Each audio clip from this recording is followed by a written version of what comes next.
آپ نے ارشاد فرمایا اپنی بیویوں کے لیے زیب و زینت اختیار کرو، میں قربان جاؤں، میں تو آپ کو نبی کا دین بتا رہا ہوں، آپ کا تو دین بڑا اوکھا کام، بیوی واسطے چنگے کپڑے پاؤنا اوکھا کام۔ میرے نبی نے کہا اپنی بیویوں کے لیے زیب و زینت اختیار کرو، سبحان اللہ۔ عورتوں سے کہا، واہ واہ، قربان جاؤں، اشارتاً ہمیں مردوں کو صراحتاً، عورتوں کو اشارتاً، اپنی بیویوں کے لیے زیب و زینت اختیار کرو۔ بنو اسرائیل میں زنا اس لیے پھیلا کہ مردوں نے بیویوں کے لیے زیب و زینت چھوڑ دی تو وہ غیر مردوں کی طرف مائل ہو گئیں، اور پھر عورتوں کو فرمایا کہ خامدوں کے لیے تیار ہو۔ کیسے؟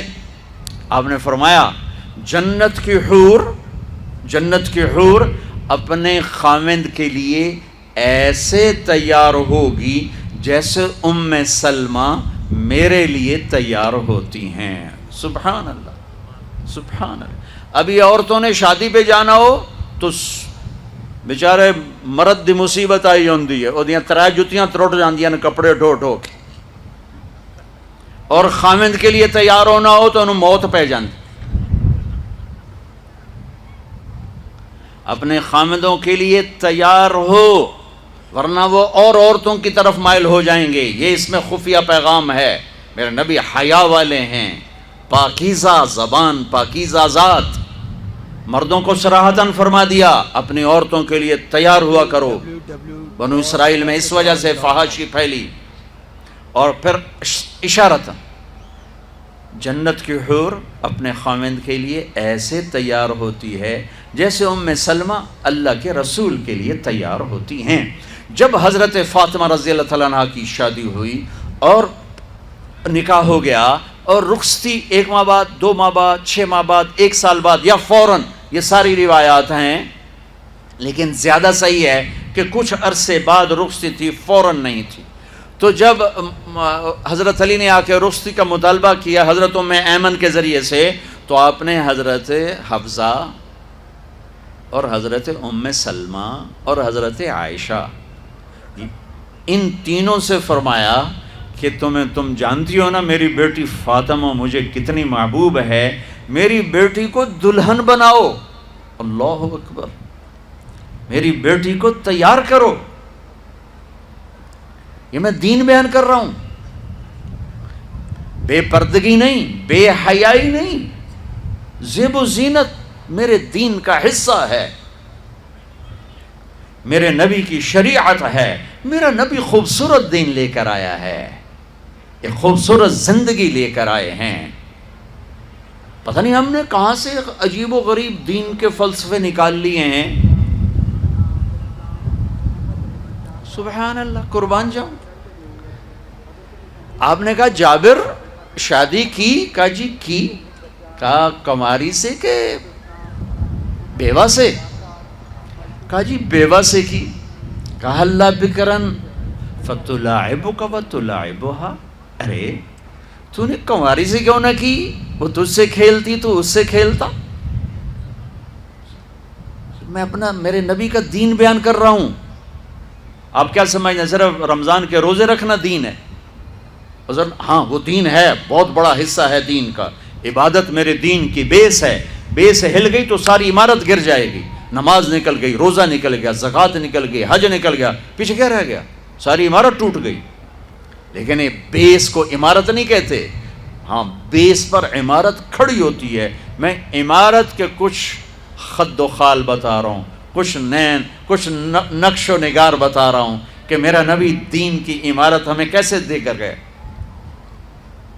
کبھی آپ نے میلا کپڑا نہیں پہنا، پرانا کپڑا پہنا، پیوند لگا کپڑا پہنا، میلا کپڑا زندگی بھر نہیں پہنا، زندگی بھر۔ اور آپ کے بدن مبارک سے، آپ کے پسینے سے ایسے خوشبو آتی جیسے مشک سے خوشبو آتی، دنیا کے سب سے مہنگی خوشبو۔ آپ حضرت ام سلیم کے گھر میں آرام فرما رہے تھے دوپہر کے وقت، دوپہر پر، تو آپ یوں کر کے سوئے ہوئے تھے، یوں یہ کوہنی آگے نکلی ہوئی تھی۔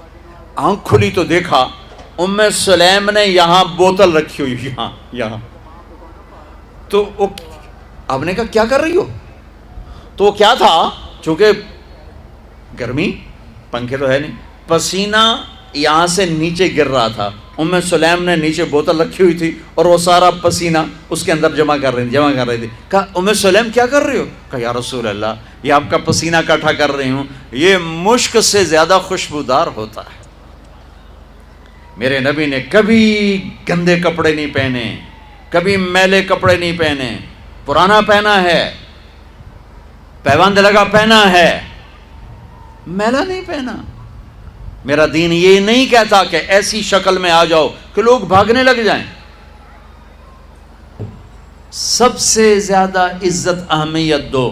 شادی کے بعد ماں باپ کا حق پیچھے، بہن بھائیوں کا حق پیچھے، حتیٰ کہ اولاد کا حق بھی پیچھے ہے اور خاوند کا حق پہلے ہے. بہت سی عورتیں اپنی نادانی کی وجہ سے ماں باپ کے پیچھے لگ کر اپنے خاوند کو چھوڑ دیتی ہیں، خاوند کو ذلیل کر دیتی ہیں، اپنے بچے کے پیچھے لگ کے اپنے بچوں کی وجہ سے اپنے خاوند کو بے عزت کرتی ہیں. بہت سے باپ اپنے بچوں کی وجہ سے بیوی کو بے عزت کرتے ہیں، یا اپنے ماں باپ کی وجہ سے بیوی کو بے عزت کرتے ہیں. یہ سب بے اعتدالیاں میرے معاشرے میں ہیں. اللہ کا واسطہ دیتا ہوں، ایک دوسرے کو عزت دو، رشتوں کو عزت دو. ہر ایک کا اپنا مقام ہے، ہر ایک کو اپنے مقام پر رکھو. ماں باپ کی وجہ سے بیوی کو بے عزت نہ کرو، بیوی کی وجہ سے ماں باپ کو بے عزت نہ کرو، بیوی اپنے ماں باپ کی وجہ سے خاوند کو بے عزت نہ کرے. یہ وہ رشتہ ہے جس میں اولاد بھی نہیں داخل ہو سکتی. اولاد کو بھی پیچھے کیا گیا ہے خاوند اور بیوی کے رشتے میں. اور یہ وہ رشتہ ہے جس سے میرے اللہ نے اپنی نشانیوں میں سے ایک نشانی بتایا ہے. ایک نشانی، من آیاتہ ان خلقکم من تراب. میں ٹپس پڑھتا ہوں آیات کے، ساری آیت نے. میری بہت بڑی نشانی تو میں مٹی سے بنایا. واقعی نشانی ہے نا بھائی؟ ارے بولو. من آیاتہ خلق السماوات والارض. میں نے ایک آیت چھوڑ دی، بعد میں پڑھوں گا. میری بہت بڑی نشانی زمین آسمان کا بننا. واقعی بہت بڑی نشانی. من آیاتہ منامکم باللیل والنہار. میری بہت بڑی نشانی تمہارا سو جانا اٹھنا. واقعی بہت بڑی نشانی. من آیاتہ یریکم البرق خوفا وطمعا. میری بہت بڑی نشانی بادل، بجلی، گرج، بارش. واقعی. من آیاتہ ان تقوم السماء والارض بامرہ. میری بہت بڑی نشانی زمین آسمان کھڑے ہوئے ہیں. من آیاتہ ان یرسل الریاح مبشرات. میری بہت بڑی نشانی کہ گرم ہوائیں ایک دم ٹھنڈی ہو کر بادل لے کر آتی. اب میں وہ آیت پڑھتا ہوں جو میں نے چھوڑ دی تھی، اور جو شاید آپ نے اس اینگل سے کبھی سوچا نہ ہو کہ اللہ کس چیز کو اپنی نشانی کہہ رہا ہے اور کتنی بڑی بڑی نشانیوں میں اس کو لا رہا ہے. میری بہت بڑی نشانی مٹی سے بنایا، میری بہت بڑی نشانی زمین آسمان بنایا، میری بہت بڑی نشانی جاگنے سونے کا سلسلہ بنایا، میری بہت بڑی نشانی بارش، بجلی، گرج، چمک، میری بہت بڑی نشانی زمین آسمان کا تھمے رہنا، میری بہت بڑی نشانی ہواؤں کا بادل لانا. اب سنو، من آیاتہ ان خلق لکم من انفسکم ازواجا لتسکنوا الیہا وجعل بینکم مودۃ ورحمہ ان فی ذلک لآیات لقوم یتفکرون. اللہ اکبر. صرف یہاں یتفکرون کا لفظ اللہ لے کر آئیں کہ غور کرو گے تو پتہ چلے گا نشانی کیا. میرا اللہ کہہ رہا ہے کہ میری بہت بڑی نشانی ہے کہ میں نے خاوند اور بیوی کا رشتہ بنایا. کبھی یہ اس طرف دھیان گیا ہے کہ یہ جو ہم خاوند بیوی بیٹھے ہیں یہ اللہ کی بہت بڑی نشانی؟ کبھی خیال ہے؟ اللہ اکبر. اللہ نے ماں باپ کا رشتہ بنایا، اسے نشانی نہیں کہا. اللہ تعالیٰ نے اولاد کا رشتہ بنایا، اسے نشانی نہیں کہا. اللہ نے دادے پوتے بھی جتلائے، اسے نشانی نہیں کہا. اللہ نے پھوپھی خالہ بھی بتائیں، دادیاں نانیاں بھی بتائیں، اسے اللہ تعالیٰ نے نشانی نہیں فرمایا. نشانی کسے فرمایا؟ خاوند اور بیوی، یہ میں نے رشتہ بنایا، یہ میری کتنی بڑی نشانی ہے. اس ایک رشتے کو باقی رکھنے کے لیے سینکڑوں آیات ہیں، سینکڑوں آیات. اور طلاق سے نفرت کا اظہار. میرے نبی نے کہا علی طلاق سے بچنا. جب طلاق دی جاتی اللہ کا عرش کانپ اٹھتا ہے. ناجائز طلاق، بے جا، ضرورت کی وجہ سے طلاق لی بھی جا سکتی ہے، دی بھی جا سکتی. یہ میں ایک اضافہ کروں گا. بہت سی بچیاں نہیں گزارا ہو رہا، خاوند بدتمیز ہے یا سسرال ظالم ہے، وہ کہتی ماں سے میرا گزارا نہیں ہو رہا، میری جان چھڑا دو. نہیں بیٹی، گزارا کرنا ہوگا، صبر کرنا ہوگا، گزارا کرنا ہوگا، یہیں رہنا ہوگا. یہ ماں باپ کا ظلم ہے، یہ ماں باپ کا اپنی اولاد پر ظلم ہے. ہمارا تو زمیندارہ ماحول ہے پنجاب کا. میں نے اپنے ہی خاندان کے بتاتا ہوں، بچیوں پہ ظلم ہوتے دیکھے، پھر ان کی فریادیں بھی سنی، پھر ان کے ماں باپ کا ظلم دیکھا. اتھا ہی رہنا ہے، اتھا ہی گزارا کرنا ہے، بس اساں ایک باری تیرا کر دیتا ہے، ہن اساں کوئی نہیں کرنا، پچھا مڑ کے نہ پئی آویں، جویں کرنا ہی کر، ساڈا کوئی ذمہ نہیں. ماں باپ کہتے ہیں، ماں باپ کہتے ہیں. اور وہ ماہی بے آب، مچھلی پانی کے بغیر تڑپتی ہے، اس طرح اس کا دن اور رات ہے. زندہ کی کھال کھچ رہی ہے، اس طرح اس کا دن اور رات ہے. اور ماں باپ کا جبر، گزارا کرنا ہے، گزارا کرنا. تین بعد کون تیرا رشتہ کتوں آئے گا، تیری شادی کتوں کریں گے. ابھی تو اس کو ذبح ہونے سے بچا لو. کل تو اللہ نے ہمیں اس کا مکلف ہی نہیں کیا کہ کل کیا ہوگا، کل کو آنے تو دو. پتہ نہیں کل کا دن ہے بھی نہیں کہ ہمارے مقدر میں یا نہیں. ہم کل کے لیے اپنی بچیوں کو ذبح کر دیتے. میں نے ان کو تڑپتے دیکھا. میں صرف اپنی فیملی کی بات اوروں کی فیملیوں کی بات جہاں جہاں تعلقات. کہیں رشتہ قریب کا ہے، لڑکی بدتمیز ہے، بچہ شریف ہے، وہ کہتا ابا جی میں طلاق دینا چاہتا ہوں، میرا اس سے گزارا نہیں ہے، زبان شدید ہے. ہائے میرے بھائیو، گھروں کی آبادی اللہ کی قسم، مالدار ہو یا غریب ہو، صرف اچھے اخلاق سے ہوتی ہے. اور گھروں کی بربادی مالدار ہو یا غریب ہو، برے اخلاق سے ہوتی ہے، برے اخلاق سے ہوتی ہے. دو واقعے اوپر نیچے ہوئے. ایک خاتون ملی، مجھے تعارف کرایا گیا کہ ایک خاتون آ رہی ہیں، ان کے خاوند کھربوں پتی ہیں، کھربوں پتی. ٹھیک ہے جی آؤ. اس خاتون نے آتے ہی رونا شروع کر دیا. مولانا لوگ مجھے خوش قسمت سمجھتے ہیں کہ میں بہت بڑے مالدار کی بیگم ہوں، میرا دل زخمی ہے، میرے خاوند کا سلوک اچھا نہیں، میں دولت کو آگ لگاؤں، یہ ہیرے کے سیٹ کو میں کیا کروں جب اس کا سلوک ہی میرے ساتھ اچھا نہیں.